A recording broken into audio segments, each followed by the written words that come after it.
it's white to move, and Lilienthal is about to play a move that looks completely impossible. Why does e takes f6 work? Why can black take the queen and still end up getting crushed? Keep this position in mind. Let's go back to move 1 and see how Andor Lilienthal built one of the most famous queen sacrifices ever played. Hello everyone, welcome back to Queen Sacrifice Legends, episode 11. I'm Aniket, an Arena International Master. Today's game is Andor Lilienthal versus Capablanca, played at Hastings 1935. This game is often known as Lilienthal's Immortal. Lilienthal was a Hungarian-born grandmaster, later one of the first players awarded the grandmaster title by FIDE in 1950. Capablanca was the former world champion and one of the greatest natural players in the chess history. So white starts with d4, knight f6, c4, e6, knight c3, bishop b4. Nimzo Indian is on the board. Here we have multiple moves at master level. For example, e3, queen c2, knight f3.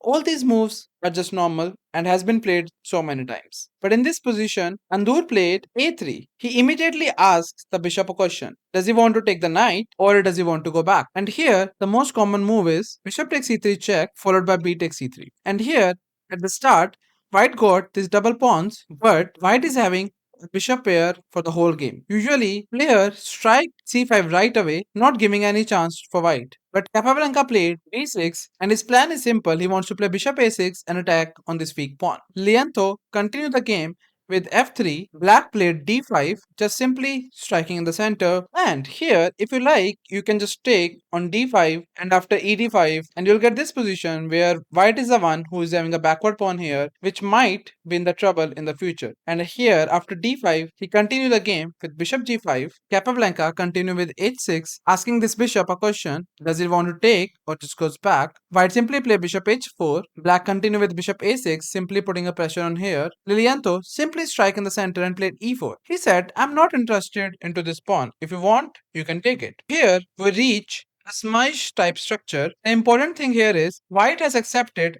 double c pawns, but in returns get the bishop pair, a strong center, and attacking chances. Capablanca accepted this pawn and play bishop takes c4, which is a slight inaccuracy here. Best idea could be to play d takes c4, and after white's f4 stopping g5, he can simply play queen d7, and yeah, nothing is happening. It's equal position. But here, Capablanca decided to take this pawn with the bishop. Liento played the bishop here, and after d takes c4, we got the exact same position, and now there's no light square bishop on the board. And here, if you see the structure, it's very imbalanced. Capablanca has won white's light square bishop, but white has something very important in return: space and central momentum. And after this, white played queen a4 check, queen d7, and here he simply grabbed his pawn with queen takes c4. Capablanca continued the game with queen c6, asking for a queen trade. Lilienthal simply declined the queen trade and played queen d3. He said, I'm the one who is having a great center. I don't want the queens out of the board already. Black continued the game with knight bd7. White is also developing his pieces and played knight e2. And black played rook d8.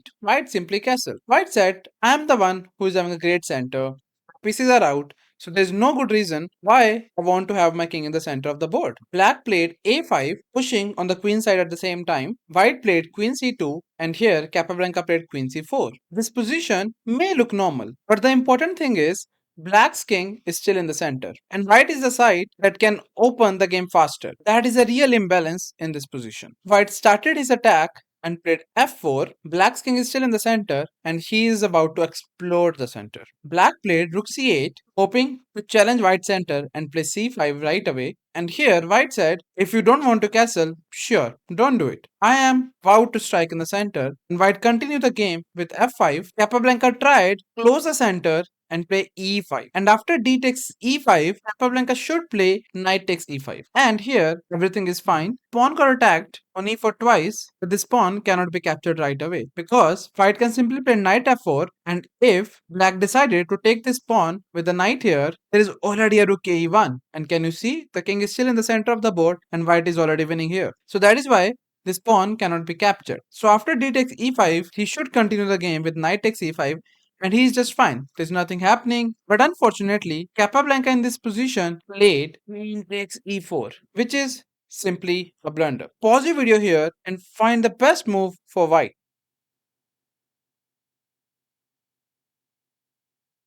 In this position, many players would look at normal moves like queen takes e4, bishop takes f6, or even rook e1. But Lilienthal finds the strongest move and played e takes f6. That's a queen sacrifice. His queen was hanging and he did not even bother to move it. And here, Capablanca accepted the challenge and played queen takes c2. And here, Lilienthal continued the game with f takes g7. So now, let's count material. White has given up a queen. On paper, that looks insane because he gets one knight and two pawns in return for the whole queen. And right now, Capablanca is the one who is having extra 5 points of material. So, why is it brilliant? Because chess is not just arithmetic. Black king is weakened, black rooks are uncoordinated, white's rook are ready to flood into the center, and black's queen, even though powerful, is not solving the king safety problem. And most importantly, initiative never stops. The rook was attacked, so the game continues with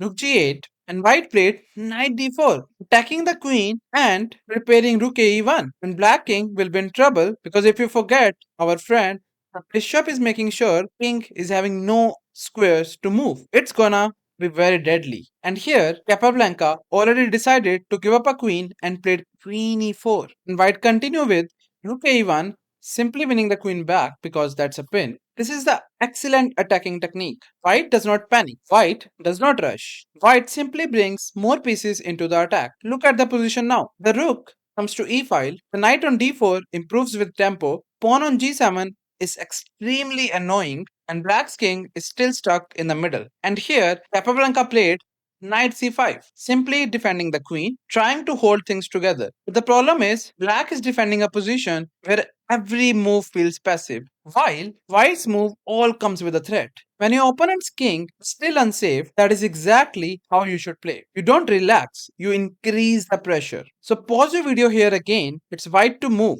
And don't only see one move, at least see 2 to 3 moves. Because in the game, after 3 moves, Capablanca simply resigned the game.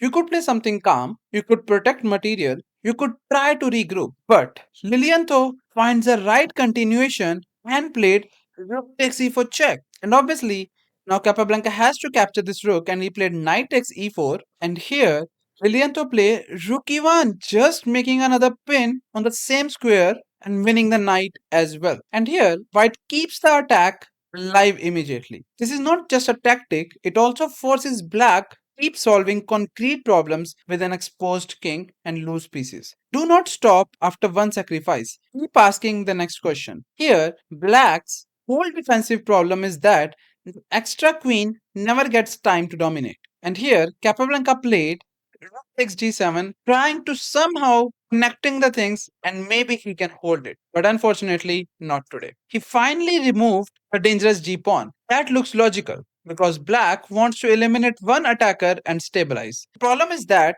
this still does not solve the main issue. The king is unsafe and the white's rook is still crashing through the center. And here Lilienthal played rook takes e4 check and now the attack becomes overwhelming. This is a very useful lesson. In attacking positions, one inaccurate defensive setup is often enough. Even if you win material, if your king stays exposed, the attack can still decide the game. Historically, many score tables end the game after rook takes e4 check. But Lilienthal later explained that Capablanca actually played king d7 and only then he resigned. So pause your video for the final time and find the winning continuation for white.